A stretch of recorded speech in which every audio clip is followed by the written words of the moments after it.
stuff that they speak of right now. Because now it's all about science. Don't bring your theological books. Don't bring no books about God. We're just dealing with science. And they're going to babble about that shit, go back and forth and have debates on that shit. And then something else new going to come, man. They're going to do this until the missiles come. Okay? Let me see how well they pick up that doctrine. 21 again. For all the Athenians, which were Israelites, and strangers, which were Israelites, which were there, spent their time in nothing else, whether it be debates, sit downs, lectures. All right, and remember they did it in the marketplace, in the agora, the place where debates ought to be held. And they didn't have tickets. You got to get no, it was in the open market, man. The open field. It says, but either to tell or to hear some new thing. Then Paul stood in the midst of Mars Hill, which is, how do you say it? Areopagus, all right, and said, ye men of Athens, he was talking to Israelites, I perceive that in all things ye are too superstitious. For as I passed by and beheld your devotions, I found an altar with this inscription, to the unknown God. Now, one of those knuckleheads that is now with Nate, that followed, what's this guy, Nate's buddy boy, Hamburger. Barack Shaw, he got with them. They had a little encounter with some other brother from GMS down south, and the dude pulled this scripture out and said, this is why we don't know the name of the Most High, because it said the Most High was an unknown God. It means these Athenians and these strangers knew that there was a Most High, but they didn't know his name. So they said the unknown God. We know that there's a God, but we don't know his name. All right? It said, let me read again. It said, for as I passed by and beheld your devotions, I found an altar with this inscription, to the unknown God, whom therefore ye ignorantly worship, him declare I unto you. So the unknown God, he's saying, the God that you're worshiping, I'm telling you about that God. Yahweh Ba'ashem Yahweh Shai. All right? If you look up that word in there for unknown, the word there is agnostos, which means to not know. You know, that's where you get the Gnostic. Gnostic is to know. Right, yep, that's right. That's right. Yeah, you know, so basically that's what Paul had to deal with, you know, because that's what they were all into, you know. And then you had, I believe it was one person out of that whole thing that, well, a few people, but one of them, he was an Areopagite. He followed Paul. You know, the difference is that at least he had one or two people that followed him out of that madness. That so-called black conscious community, ain't none of them knuckleheads waking up. So it's a waste of time. Yeah, the word there to the unknown God is I'm gonna let the man say it. The cracker. Agnostas Theos. Let me go to Theos.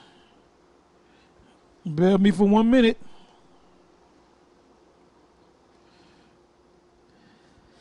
Agnostas Theos, which is the God we don't know. They knew that there was a God, but we don't know it. We don't know him. So then Paul said, I'm declaring to you who that God is. It says here in 24, it says, God, I'm going to use the word verbatim, God that made the world and all things therein, seeing that he is Lord of heaven and earth. Who made the heaven and the earth? The angels. Where did the angels come from? They didn't come from no planet, because the heavens was not made yet. So what planet is Sikari talking about? Dwelleth not in temples made with hands. Now it says dwelleth not. That's a cut for Nate. Because Nate's making all these schools, right? He said the Lord don't dwell in, because you have a school, you think the Lord's going to be there. He's waiting there, sitting in the corner. Then when you gather, he pops up. No, wherever you at, man, when we set up the camp down there in 34th Street, or whatever camps are set up, man, and they get the assembly together, the Most High is there, man. This is what you don't understand. You don't have to get a building, and sit down, brother.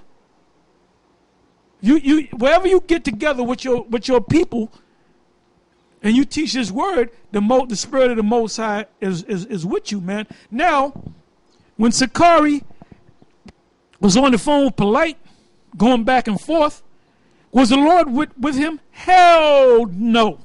The Lord wasn't with him, man. Because he wouldn't have said that bullshit that he said, man.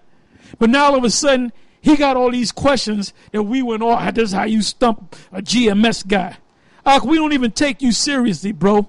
We don't even take you serious. You were nothing but a boy. Now I'm a grown-ass. You're right. You are a grown-ass man. Chronologically, you're a grown-ass man. Anatomically, you're a grown-ass man. Spiritually, you're a boy. You're a 3-year-old boy, 3.5 years, man. You trying to figure out whether you shit on yourself, your diapers. You learning how to go to the party, man. Come on, man. You still sucking on your mother's titty. When I mean the mother's titty, I'm talking about the scriptures. So you were not a grown man. And what proved that you wasn't a grown man, because number one, you answer the phone and you converse with a goddamn demon, and then you allowed the demon to control your ass, man. So ain't nothing sharp about you, nigga. Hey, well, you want his fame, my man. You keep getting the fame that you want, but it's not how you want it. You had something, brother? Yeah, I'll still hold it finished off. This is Ecclesiasticus 3 and 24. For many are deceived by their own vain opinion, and an evil suspicion have overthrown their judgment. With our eyes thou shalt want light. Profess not the knowledge, therefore, that thou hast not. Yeah, that's what we read in the book of Colossians. I'll read it again. It says, let no man beguile you of your reward in a voluntary humility and worshiping of angels, intruding into those things which he hath not seen, vainly puffed up by his fleshly mind. Because you don't know what the hell is going on, man. You talking about the spirit world and the angels and all that, like you really know what was going on. You don't know there's certain things you can't speak of. That's why the scriptures say that we prophesy in part. For we know in part. Go ahead, brother. I'm sorry, let me read one little more. And not holding the head, from which all the body by joints and bands, having nourishment ministered and knit together, increases with the increase of the Most High. So you're not holding the head. You're not holding the head.